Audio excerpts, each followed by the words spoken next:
बिस्मिल्लाहिर्रहमानिर्रहीम।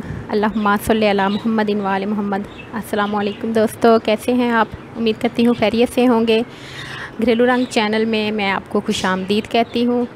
आज मैं आपके सामने जो वीडियो लेके आई हूँ वो बिल्कुल एक छोटा सा और बहुत ही फ़ायदेमंद एक टिप है जो मैं आपको बता रही हूँ, आपके साथ शेयर कर रही हूँ।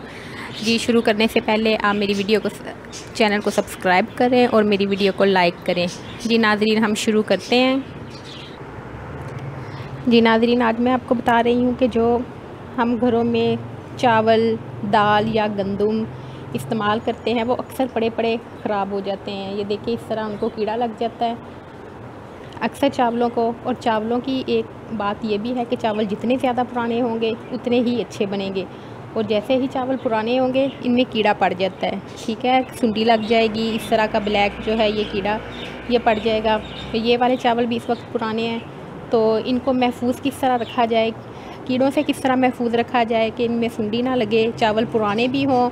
जैसे जैसे चावल जो है वो पुराने होते जाएंगे, एक बोरी आप ला के रखेंगे, तकरीबन 1 महीना, 2 महीने, 3 महीने चावल बनाने में उतने अच्छे बनेंगे, लेकिन उनमें कीड़ा लग जाएगा, लाजमी कीड़ा लग जाएगा। ख़ासकर जो बरसात का मौसम है, गर्मियों का मौसम है, उसमें तो लाजमी कीड़ा लग जाता है। जो हमने दालें घर में रखी होती हैं, दालों को कीड़ा लग जाता है।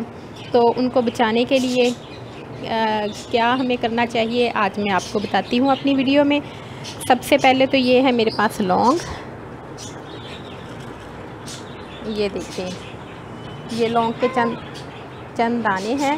ये यूँ हम अपने चावलों में, अगर बोरी में चावल हैं या हमने अगर किसी बोरी में हैं या बर्तन में आपने निकाले हैं, तो इस तरह से जो लौंग हैं हम सारे चावलों में मिक्स कर देंगे। अगर ये खाने में चले भी गए तो ज़ाहिर है ये हमारी खुराक का हिस्सा है, तो कोई नुकसान नहीं। इसकी खुशबू से जो है वो कीड़े नहीं आएंगे इसमें। ठीक है, अगर दाल है, गंदम है, तो उसको भी आप इस तरह महफूज करेंगे।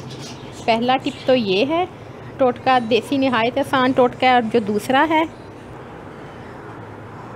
जी नाज़रीन, जो दूसरा टोटका है वो है कि सरसों का तेल बिल्कुल मामूली सा, बहुत ज़्यादा नहीं, बिल्कुल थोड़ा सा, जो ऐसे हमारे हाथों को ही लगे, यूँ हाथों को लगा के आप ये चावलों को लगा दें। दालों को भी इसी तरह ही, गंदम को भी, सारे चावलों को इस तरह। अगर तेल जो है आपके हाथ से खुश्क हो गया है तो दोबारा से फिर आप तेल लगा के यूँ करके सारे चावलों को कर लें। ठीक है, अक्सर लोग जो है वो गोलियां डालते हैं। गोलियां जो है अगर खाने में चली जाएं तो वो नुकसानदेह हैं, केमिकल्स हैं। तो ये जो है बेहतरीन तरीका है। और जी नाज़रीन, तीसरा जो तरीका है वो ये है कि नीम जो है, नीम के पत्ते, कुछ टहनियाँ नीम की लेके आप उनको यूँ इस तरह उनकी गुट्टी सी बना के आप अपने चावलों में, गंदम में या दाल में इस तरह से रख दें। ठीक है, इस तरह से रख दें। या आप ऐसे करें कि नीम की जो टहनी है उसके पत्ते उतार के इस तरह से आप पत्ते उतार लें। पत्ते उतार के भी इनके अंदर आप अच्छी तरह से रख दें। जो नीम की कड़वाहट है, इसकी खुशबू है, उससे जो है वो कीड़ा नहीं लगेगा।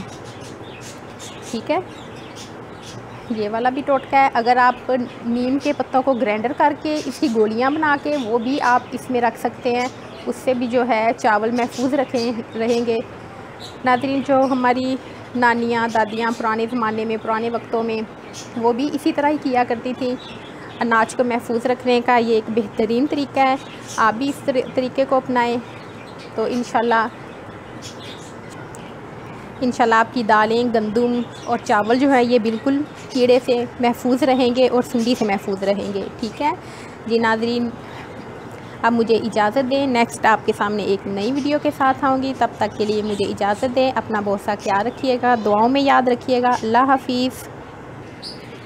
जी नाज़रीन, ये बहुत ही आसान और बिल्कुल छोटा सा तरीका है जिसे हम अपने अनाज को महफूज रख सकते हैं, दालों को, चावल और अपनी गंदम को महफूज रख सकते हैं कीड़ों से और सुंडी से।